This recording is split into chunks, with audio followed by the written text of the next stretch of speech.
Fidèles téléspectateurs de Savane TV, bonjour et bienvenue à ce flash d'information.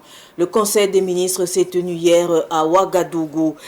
Plusieurs décisions ont été prises, parmi lesquelles la dissolution de l'unité spéciale d'intervention des eaux et forêts à la suite d'un mouvement d'humeur d'une partie de l'unité le 21 février dernier à la Direction générale des eaux et forêts. Cette unité de sécurité a refusé de se déplacer vers un autre site dans le centre-ouest. Instruction a été donnée aux éléments de cette unité de regagner Ouagadougou. Une fois à Ouagadougou, une partie de l'unité a pris en otage le directeur général des eaux et forêts.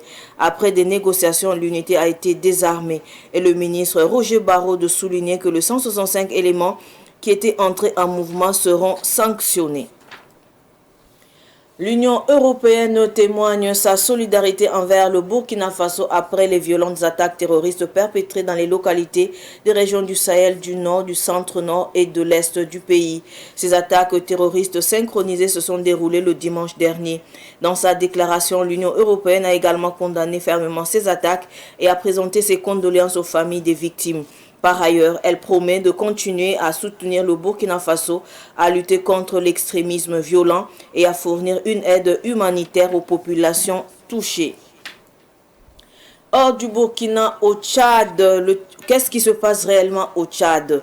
Le gouvernement affirme qu'une attaque a été menée la nuit dernière contre les bureaux de l'Agence nationale de sécurité, faisant plusieurs morts. Selon toujours le gouvernement, l'attaque a été menée par les éléments du Parti socialiste sans frontières de Yaya Dillo suite à l'arrestation des membres du parti pour tentative d'assassinat contre le président de la Cour suprême le 19 février dernier.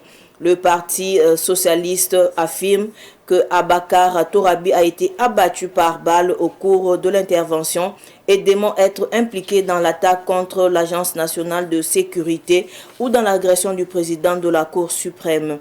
L'attaque d'hier s'est produite après l'annonce de la date de la présidentielle prévue le 6 mai prochain et à laquelle Yaya Dillo et Mahamat Idriss Déby sont candidats. Ce flash info est terminé. Merci de l'avoir suivi. L'info continue sur Savane TV. Au revoir.